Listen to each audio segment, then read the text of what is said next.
Hi, ನಾನು Sandeep from tech in Kannada. ಎಲ್ರಿಗೂ ಇವತ್ತಿನ ಭಾನುವಾರದ ಟೆಕ್ ನ್ಯೂಸ್ಗೆ ಸ್ವಾಗತ ಸುಸ್ವಾಗತ. ಬನ್ನಿ ಡೈರೆಕ್ಟಾಗಿ ಇವತ್ತಿನ ಟೆಕ್ ನ್ಯೂಸನ್ನು ಶುರು ಮಾಡೋಣ.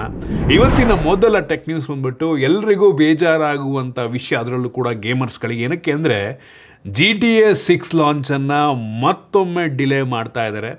ಈ GTA ಮತ್ತು ಟಾಕ್ಸಿಕ್ ಮೂವಿ ತಂಡದವರು ಈ ಮೂವಿ ರಿಲೀಸನ್ನು, ಈ ಗೇಮ್ ರಿಲೀಸನ್ನು ಡಿಲೇ ಮಾಡ್ಕೊತಾನೆ ಬರ್ತಾವ್ರೆ. ಯಾವ್ದು ಫಸ್ಟ್ ಬರುತ್ತೆ ಅನ್ನೋದೇ ಡೌಟಲ್ಲಿದೆ, ಆಯಿತಾ. ಸೊ ಇದೀಗ ಈ GTA 6 ಗೇಮು ನವಂಬರ್ 19, 2026 ಲಾಂಚ್ ಆಗುತ್ತಂತೆ. ಇದಕ್ಕಿಂತ ಮುಂಚೆ ಮೇ 2026 ಅಂತ ಅಂದಿದ್ರು. ಡಿಲೇ ಮಾಡ್ಕೊತಾನೆ ಬರ್ತಾ ಇದ್ದಾರೆ. ಆ್ಯಕ್ಚುಲಿ ಈ ಒಂದು GTA 6 ಗೇಮ್ ಅನೌನ್ಸ್ ಆಗಿದ್ದು 2022ರಲ್ಲಿ.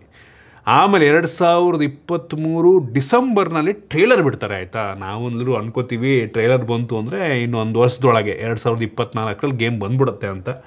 24ರಲ್ಲಂತೂ ಗೇಮ್ ಬರಲಿಲ್ಲ. 25ರಲ್ಲಿ ಬರುತ್ತೆ ಅಂತ ಅನೌನ್ಸ್ ಆಯಿತು. ಅದು ಡಿಲೇ ಆಯಿತು.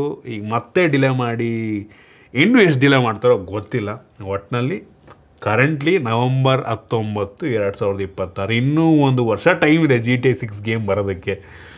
ದೇವ್ರಿಗೆ ಗೊತ್ತು ಯಾವಾಗ ಮಾಡ್ತಾರೆ ಅಂತ. ಇನ್ನು ಮುಂದಿನ ಟೆಕ್ ನ್ಯೂಸ್ ಬಂದ್ಬಿಟ್ಟು ಟೆಸ್ಲಾ ಕಂಪನಿಯವರು, ಆ ಕಂಪನಿಯ ಫೌಂಡರ್ ಮತ್ತು CEO ಆಗಿರುವಂಥ ಎಲಾನ್ ಮಸ್ಕ್ ಅವರಿಗೆ $1 ಟ್ರಿಲಿಯನ್ ಸ್ಯಾಲರಿ ಪ್ಯಾಕೇಜನ್ನು ಕೊಡೋದಕ್ಕೆ ಒಪ್ಕೊಳ್ಳೋ ಸಾಧ್ಯತೆ ಇದೆ. ಬಟ್ ಕೆಲವೊಂದು ಕಂಡೀಷನ್ಸ್ ಇಟ್ಟು ನಂಗನಿಸ್ದಂಗೆ ಸ್ಯಾಲ್ರಿಯನ್ನು ಕೊಡ್ಬೋದು. $1 ಟ್ರಿಲಿಯನ್ ಅಂತ ಅಂದರೆ ಅನ್ಇಮ್ಯಾಜಿನಬಲ್ ನಂಬರ್, ಆಯಿತಾ. 1 ಟ್ರಿಲಿಯನ್ ಅಂತ ಅಂದರೆ 1000 ಬಿಲಿಯನ್ ಆಗುತ್ತೆ, ಆಯಿತಾ. 1 ಬಿಲಿಯನ್ ಅಂತ ಅಂದರೆ 8,000 ಕೋಟಿ. 8,000 ಕೋಟಿ ಇಂಟು 1000 ಮಾಡಿ, ಆಯಿತಾ. 8,000 ಕೋಟಿ ಇಂಟು 1000 ಅಂದರೆ ಹತ್ತತ್ರ 80 ಲಕ್ಷ ಕೋಟಿ ಆಗುತ್ತಾ ಅಂತ ಕ್ಯಾಲ್ಕುಲೇಟ್ ಮಾಡ್ಕೊಳ್ಳಿ. ಅಷ್ಟು ಸ್ಯಾಲರಿಯನ್ನು ಕೊಡೋದಕ್ಕೆ ಒಪ್ಕೊಂಡಿದ್ದಾರೆ ಅಂತಾನೆ. ಬಟ್ ಕಂಡೀಷನ್ಸ್ ಇದೆ. ಅವ್ರದ್ದು ಸೇಲ್ಸ್ ಅಷ್ಟಾಗಬೇಕು, ಅವ್ರದ್ದು ಮಾರ್ಕೆಟ್ ಕ್ಯಾಪ್ ಇಷ್ಟಕ್ಕೆ ಹೋಗಬೇಕು, ಆ ಥರ ಕೆಲವೊಂದು ಕಂಡೀಷನ್ಸ್ ಇದೆ. ಅದೆಲ್ಲ ಆಯಿತು ಅಂದರೆ ಆ ಸ್ಯಾಲ್ರಿಯನ್ನು ಕೊಡ್ತಾರೆ ಕಂಪ್ನಿನವರು. ಬಟ್ ಎಲ್ಲಿಂದ ಕೊಡ್ತಾರೋ ಗೊತ್ತಿಲ್ಲ. ಬೇಕಲ್ಲ ದುಡ್ಡು ಅವ್ರಿಗೆ ಕೊಡೋದಕ್ಕೂ. ಅಷ್ಟು ಶೇರ್ಸನ್ನು ಕೊಡ್ತಾರೆ, ಆಯಿತಾ. ಸ್ಯಾಲ್ರಿ ಅಂದರೆ ಕ್ಯಾಶ್ ಕೊಟ್ಬಿಡಲ್ಲ, ಅಷ್ಟು ಶೇರ್ಸನ್ನು ಎಲಾನ್ ಮಸ್ಕ್ಗೆ ಕೊಡ್ತಾರೆ.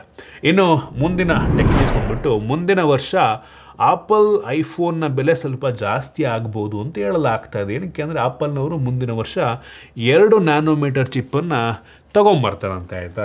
ಈ ಒಂದು TSMC ಅವರಿಗೆ ಈ 2 ನ್ಯಾನೋಮೀಟರ್ ಚಿಪ್ಪನ್ನು ಮ್ಯಾನುಫ್ಯಾಕ್ಚರ್ ಮಾಡೋದಕ್ಕೆ ಕಾಸ್ಟ್ ಸ್ವಲ್ಪ ಜಾಸ್ತಿ ಬೀಳುತ್ತೆ. ಅದರಿಂದ ಆಪಲ್ನವ್ರ ಚಿಪ್ಪನ್ನು TSMC ಅವರು ಮ್ಯಾನುಫ್ಯಾಕ್ಚರ್ ಮಾಡೋದಕ್ಕೆ ಸ್ವಲ್ಪ ಜಾಸ್ತಿ ದುಡ್ಡನ್ನು ಚಾರ್ಜ್ ಮಾಡ್ಬೋದು. ನೆಕ್ಸ್ಟ್ ವರ್ಷ ಆಪಲ್ನವರು ಆ ಒಂದು ಎಕ್ಸ್ಟ್ರಾ ದುಡ್ಡು ಏನು ಆ ಕಂಪ್ನಿಯವ್ರಿಗೆ ಕೊಡ್ತಾ ಇದ್ದಾರೆ ಅದನ್ನು ಕಸ್ಟಮರ್ ತಲೆ ಮೇಲೆ ಹಾಕ್ತಾರ. ಅಂದರೆ ಐಫೋನ್ ಬೆಲೆಯನ್ನು ಜಾಸ್ತಿ ಮಾಡ್ತಾರೆ ಅಥವಾ ಆಪಲ್ ಕಂಪ್ನಿಯವರೇ ಅದನ್ನು ಬೇರ್ ಮಾಡ್ತಾರೆ ಅನ್ನೋವಂಥದ್ದು ಗೊತ್ತಿಲ್ಲ, ಹೇಳೋಕ್ಕಾಗಲ್ಲ. ಮುಂದಿನ ವರ್ಷ ಐಫೋನ್ ಪ್ರೈಸ್ ಜಾಸ್ತಿ ಆದರೂ ಆಗಬಹುದೇನೋ, ಆಯಿತಾ. ಒಟ್ಟಿನಲ್ಲಿ 2 ನ್ಯಾನೋಮೀಟರ್ ಚಿಪ್ಪು ಅಂತೂ ಮುಂದಿನ ವರ್ಷ ಬರೋ ಸಾಧ್ಯತೆ ಇದೆ. ಇನ್ನು ಮುಂದಿನ ಟೆಕ್ ನ್ಯೂಸ್ ಬಂದ್ಬಿಟ್ಟು ಲೆನ್ಸ್ಕಾರ್ಟ್ನವರು ಒಂದು ಹೊಸ ಟೆಕ್ನಾಲಜಿಯನ್ನು ತೊಗೊಂಬರ್ತಾ ಇದ್ದಾರೆ. ಏನೋ ಔಟ್ ಆಫ್ ದ ವರ್ಲ್ಡ್ ಅನ್ನಲ್ಲ, ಈ ಮೆಟಾ ಗ್ಲಾಸಸ್ ಹೆಂಗಿದೆ ಅಲ್ವಾ, ಅದೇ ರೀತಿ ಲೆನ್ಸ್ಕಾರ್ಟ್ ಅವ್ರದ್ದು ಒಂದು ಡಿಫ್ರೆಂಟ್ ಬ್ರ್ಯಾಂಡಲ್ಲಿ Be by ಲೆನ್ಸ್ಕಾರ್ಟ್ ಅಂತ ವಿತ್ ಕ್ಯಾಮ್ರಾ ಇರುವಂಥ ಗ್ಲಾಸಸ್ಸನ್ನು ತೊಗೊಂಬರ್ತಾ ಇದ್ದಾರೆ. ಸೊ ನೋಡೋಣ, ಇದು ಲಾಂಚ್ ಆಯಿತು ಅಂತ ಅಂದರೆ ಬಂದಾಗ ನಾವು ಇದನ್ನು ಪರ್ಚೇಸ್ ಮಾಡೋಣ. ಇದರಲ್ಲಿ ಸೇಮ್ ಏನು ಮೆಟಾ ಗ್ಲಾಸಸ್ ಇದೆ ರೇಬಾನ್ದು, ಅದರಲ್ಲಿರುವಂಥ ಪ್ರೊಸೆಸರ್ನ ಇದರಲ್ಲೂ ಹಾಕಿದ್ದಾರಂತೆ, ಸ್ನ್ಯಾಪ್ಡ್ರ್ಯಾಗನ್ AR1 Gen 1 ಚಿಪ್ಪನ್ನು. ಸೊ ಇಂಟ್ರೆಸ್ಟಿಂಗ್ ಆಗಿದೆ, ನೋಡೋಣ ಎಷ್ಟಕ್ಕೆ ಲಾಂಚ್ ಮಾಡ್ತಾರೆ ಅಂತ. ಮೆಟಾ ಗ್ಲಾಸಸ್ ಎಲ್ಲ ಒಂದು 30,000 ರೂಪಾಯಿ ಆಗುತ್ತೆ. ಇದನ್ನು ಏನಾದರೂ ಒಂದು 10,000 ರೂಪಾಯಿಗೆ ಗೊತ್ತಿಲ್ಲ ಅಷ್ಟಕ್ಕೆ ಮಾಡ್ತಾರೆ ಅಂತ. 10,000 ರೂಪಾಯಿಗೆ ಲಾಂಚ್ ಮಾಡ್ರೆ ನಂಗೆ ಅನ್ನಿಸ್ತಂಗೆ ಆರಾಮಾಗಿ ತಗೊಂಡು ಟ್ರೈ ಮಾಡ್ಬೋದು. ನೋಡೋಣ, ಬರಲಿ, ಪರ್ಚೇಸ್ ಮಾಡಿದ್ರ ಬಗ್ಗೆ ಒಂದು ವೀಡಿಯೋನ ಮಾಡುತ್ತೇನೆ. ಇನ್ನು ಮುಂದಿನ ಟೆಕ್ ನ್ಯೂಸ್ ಬಂದ್ಬಿಟ್ಟು ಕಳೆದ ಟೆಕ್ ನ್ಯೂಸಲ್ಲಿ ಹೇಳಿದ್ದೆ ಜಿಯೋ, ಏರ್ಟೆಲ್, ವೀನವರೆಲ್ಲ ಈ ಮೊಬೈಲ್ ರೀಚಾರ್ಜ್ ಪ್ಲ್ಯಾನ್ನ ಜಾಸ್ತಿ ಮಾಡ್ತಾರೆ ಅಂತ ಕನ್ಫರ್ಮ್ ಆಗೋಗ್ಬಿಟ್ಟಿದೆ. 10-15% ರೀಚಾರ್ಜ್ ಪ್ಲ್ಯಾನ್ ಜಾಸ್ತಿ ಆಗಿದೆ ಡಿಸೆಂಬರಿಂದ, ಆಯಿತಾ. ಡಿಸೆಂಬರ್ ಮುಂಚೆನೇ ರೀಚಾರ್ಜ್ ಮಾಡಿಕೊಂಡ್ರೆ ಒಳ್ಳೆಯದು. ನೋಡ್ರಪ್ಪ, ಬ್ಯಾಕ್ ಟು ಬ್ಯಾಕ್ ಮಾಡ್ಕೊಳ್ಳಿ. ಇನ್ನು ಡಿಸೆಂಬರಿಂದ ಮತ್ತೆ ರೀಚಾರ್ಜ್ ಬೆಲೆ ಜಾಸ್ತಿ ಆಗ್ತಾಯಿದೆ. ಎಲ್ಲಿಗೆ ತಗೊಂಡೋಗಿ ನಿಲ್ಲಿಸ್ತಾರೋ ಗೊತ್ತಿಲ್ಲ ಅವರೆಲ್ಲ ಸೇರಿಕೊಂಡು. ಇನ್ನು ಮುಂದಿನ ಟೆಕ್ ನ್ಯೂಸ್ ಬಂದ್ಬಿಟ್ಟು ಸೊ ಆಪಲ್ನವರು ಇದೀಗ ಗೂಗಲ್ ಅವ್ರ ಜೊತೆ ಒಂದು ಡೀಲ್ನ ಮಾಡ್ಕೊಂಡಿದ್ದಾರೆ, ಆಯಿತಾ. ಸೊ ಆಪಲ್ದು ಸಿರಿ ಏನಿದೆ ವಾಯ್ಸ್ ಅಸಿಸ್ಟೆಂಟು, ಅದಕ್ಕೆ ಜೆಮಿನಾಯ್ ಪವರ್ನ ಕೊಡೋದಕ್ಕೆ, ಆಯಿತಾ. ಜೆಮಿನಾಯ್ ಇಂಟಿಗ್ರೇಷನ್ ಮಾಡ್ತಾರೆ. ಸೊ ಸಿರಿ ನೆಕ್ಸ್ಟಿಂದ ತುಂಬ ಚೆನ್ನಾಗಿ ಆನ್ಸರ್ನ, ಉತ್ತರವನ್ನು ಕೊಡೋಕ್ಕೆ ಶುರು ಮಾಡುತ್ತೆ. $1 ಬಿಲಿಯನ್ ಡೀಲ್, ಆಯಿತಾ. ಆಪಲ್ನವ್ರಿಗೆ $1 ಬಿಲಿಯನ್ ಅಂತಾನೆ ಜುಜ್ಬಿ ಮುಖಕ್ಕೆ ಎಸ್ತಿರ್ತಾರೆ, ಆ ಗೂಗಲ್ ಮುಖಕ್ಕೆ ಎಸ್ತಿರ್ತಾರೆ, ಜೆಮಿನಾಯ್ ನಮ್ದು ಇದು ಕೊಡಿ ಅಂತ. ಬಟ್ ಇನ್ನೊಂದೇನಪ್ಪ ಅಂದರೆ ಗೂಗಲ್ನವರು ಆಪಲ್ಲಿಗೆ ಹತ್ತತ್ರ ಎಷ್ಟೋ $1 ಬಿಲಿಯನ್ ದುಡ್ಡನ್ನು ಕೊಡ್ತಾರೆ, 20-30 ಬಿಲಿಯನ್ ಡಾಲರ್ನ ಕೊಡ್ತಾರೆ. ಏಕೆಂದರೆ ಈ ಆಪಲ್ ಡಿವೈಸಲ್ಲಿ ಡಿಫಾಲ್ಟ್ ಸರ್ಚ್ ಎಂಜಿನ್ನು ಗೂಗಲ್ ಆಗಿಡೋದಕ್ಕೆ ಗೂಗಲ್ನವ್ರು ಆಪಲ್ಲಿಗೆ ಅಷ್ಟು ದುಡ್ಡು ಕೊಡ್ತಾರೆ. ಅದರಲ್ಲೇ $1 ಬಿಲಿಯನ್ ಮುಖಕ್ಕೆ ಎಸ್ತಿರ್ತಾರೆ ನಂಗೆ ಅನ್ನಿಸ್ದಂಗೆ. ನಮಗೆ ಜೆಮಿನೈದು ಸಪೋರ್ಟ್ ಕೊಡಿ ಅಂತ ಸಿರಿಗೆ. ಕ್ರೇಜಿ. ಇನ್ನು ಮುಂದಿನ ಟೆಕ್ ನ್ಯೂಸ್ ಬಂದ್ಬಿಟ್ಟು, ಸೊ ಮುಂದಿನ ವರ್ಷ ವಾಟ್ಸಾಪ್ಗೆ ಯೂಸರ್ ನೇಮ್ ಫೀಚರ್ ಬರುತ್ತಂತೆ. ಸೊ ಯೂಸರ್ ನೇಮ್ ಮುಖಾಂತರ ಮೊಬೈಲ್ ನಂಬರ್ ಕೊಡೋ ಅವಶ್ಯಕತೆ ಇಲ್ಲ, ಯೂಸರ್ ನೇಮ್ ಕೊಟ್ಬಿಟ್ರೆ ಅದನ್ನು ಯೂಸ್ ಮಾಡ್ಕೊಂಡು ಜನ ನಿಮ್ಮ ಹತ್ರ ಚಾಟ್ ಮಾಡುವಂಥ ಫೀಚರ್ ಬರಲಿ ನಿಧಾನಕ್ಕೆ ಬರಲಿ. ಇನ್ನು ಮುಂದಿನ ಟೆಕ್ ನ್ಯೂಸ್ ಬಂದ್ಬಿಟ್ಟು, ರೆಡ್ಮಿನವರು 9000 mAh ಕೆಪಾಸಿಟಿಯ ಒಂದು ಫೋನನ್ನು ಡೆವಲಪ್ ಮಾಡ್ತಾ ಇದ್ದಾರಂತೆ. ಸೊ ಅದು ಮಾರ್ಕೆಟಿಗೆ ಸದ್ಯದಲ್ಲೇ ಬರುತ್ತೆ ಅಂತ ಹೇಳೋದಾಗ್ತಾ ಇದೆ. ಸೊ ಇದರಲ್ಲಿ 100 ವ್ಯಾಟಿನ ಚಾರ್ಜಿಂಗ್ ಕೂಡ ಇರುತ್ತಂತೆ. 9000 mAh ಕೆಪಾಸಿಟಿ ಬ್ಯಾಟ್ರಿ, ಕ್ರೇಜಿ. ನೋಡೋಣ ಬ್ಯಾಟ್ರಿ ಬ್ಯಾಕಪ್ ಇದರಲ್ಲಿ ಯಾವ ಲೆವೆಲಿಗೆ ಬರ್ಬೋದು ಅಂತ. 2 ದಿನ ಬಂದುಬಿಟ್ರು ಮಾತ್ರ ನೆಕ್ಸ್ಟ್ ಲೆವೆಲ್ ಇರುತ್ತೆ.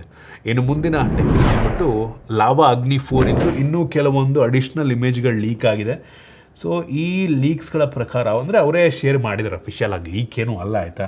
ಸೊ ಇದರಲ್ಲಿ ಡೈಮೆನ್ಸಿಟಿ 8350 ಪ್ರೊಸೆಸರ್ ಇರುತ್ತೆ, ಮುಂಚೆನೇ ಗೊತ್ತಿತ್ತು ನಮಗೆ. ಬಟ್ ಇನ್ನೊಂದೇನಪ್ಪ ಅಂದರೆ, ಈ ಫೋನಲ್ಲಿ ಒಂದು ಕ್ಯಾಮ್ರಾ ಶಟರ್ ಬಟನ್ ಸಹ ಇರಬಹುದು. ಆ ಒಂದು ಫೋಟೋ ನೋಡಿದಾಗ ಗೊತ್ತಾಗ್ತದೆ ನಮಗೆ.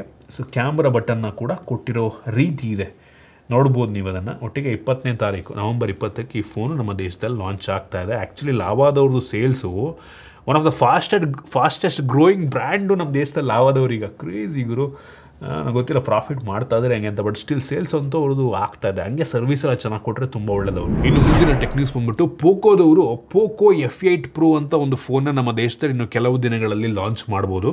ಈ ಫೋನಿಂದು ಬಾಕ್ಸ್ದು ಫೋಟೋ ಆ್ಯಕ್ಚುಲಿ ರಿವೀಲ್ ಆಗಿದೆ. ಸೊ ನೋಡ್ತಾ ಇದ್ದೀರಾ, ಸೌಂಡ್ ಬೈ ಬೋಸ್ ಅಂತ ಒಂದು ಬಾಕ್ಸ್ ಮೇಲೆ ಬರೆದಿದೆ. ಮತ್ತು ಇನ್ನೊಂದೇನಪ್ಪ ಅಂದರೆ, ಈ ಫೋನ್ನ ಜೊತೆಗೆ ಯಾವುದೇ ಚಾರ್ಜರ್ ಇರೋದಿಲ್ಲವಂತೆ, ಆಯಿತಾ. ಸೊ ಸೌಂಡ್ ಬೈ ಬೋಸ್ ಅಂತ ಅಂದ ತಕ್ಷಣ ನನಗೆ ನೆನಪಾಗಿದ್ದು, ಮೊನ್ನೆ ರೆಡ್ಮಿನವರು K90 Pro Max ಅಂತ ಒಂದು ಫೋನ್ ಲಾಂಚ್ ಮಾಡಿದ್ರು. ಈ ಫೋನ್ನ ಸದ್ಯದಲ್ಲೇ ಅನ್ಬಾಕ್ಸ್ ಮಾಡ್ತೀನಿ, ಕಾಯ್ತಾ ಇರಿ. ಇದರಲ್ಲಿ ದೊಡ್ಡ ಬೋಸ್ ಸ್ಪೀಕರನ್ನು ಹಾಕಿದ್ರು, ಆಯಿತಾ. ಮೋಸ್ಟ್ಲಿ ಆ ರೀತಿ ಇರೋದಿಲ್ಲ, ಆಯಿತಾ. ಸೊ ಇದು ಜಸ್ಟ್ ನಾರ್ಮಲ್ ಸ್ಪೀಕರೇ, ಬೋಸಿಂದು ಡಿಸೈನ್ ಇರುತ್ತೇನೋ.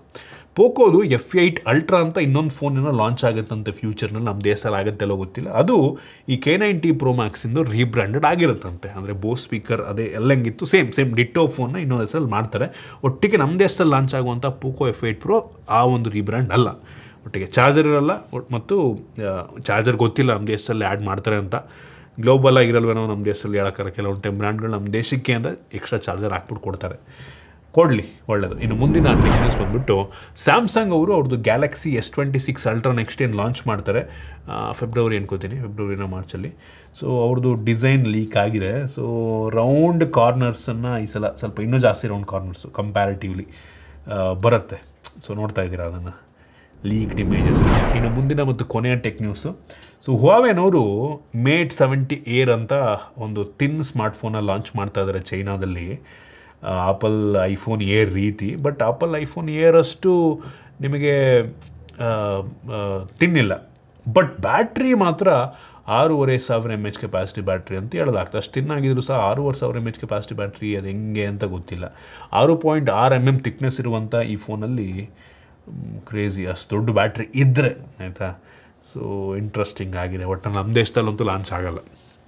ಇಷ್ಟು ಇವತ್ತಿನ ಟೆಕ್ ನ್ಯೂಸ್. ಐ ಹೋಪ್ ನಿಮಗೆ ಇವತ್ತಿನ ಟೆಕ್ ನ್ಯೂಸಲ್ಲಿ ಕೆಲವೊಂದು ಹೊಸ ವಿಷಯ ತಿಳೋಕ್ಕೆ ಸಿಗಿದೆ ಅಂತ ಅನ್ಕೋತೀನಿ. ಇಷ್ಟ ಆಗಿದ್ದರೆ ಲೈಕ್ ಮಾಡಿ, ಶೇರ್ ಮಾಡಿ. ಇದೇ ರೀತಿ ನಮ್ಮ ಬೇರೆ ಬೇರೆ ವೀಡಿಯೋಗಳಿಗೆ ನಮ್ಮ tech in Kannada YouTube subscribe ಮಾಡ್ಕೊಂಡಿಲ್ಲ ಅಂದರೆ ಈಗಲೇ ಸಬ್ಸ್ಕ್ರೈಬ್ ಮಾಡ್ಕೊಳ್ಳಿ, ಮತ್ತು ಬೆಲ್ ಐಕಾನ್ ಕೂಡ ಕ್ಲಿಕ್ ಮಾಡ್ಬೋದು. ಸಿಗೋಣ ಮತ್ತೆ ಮುಂದಿನ ವೀಡಿಯೋದಲ್ಲಿ.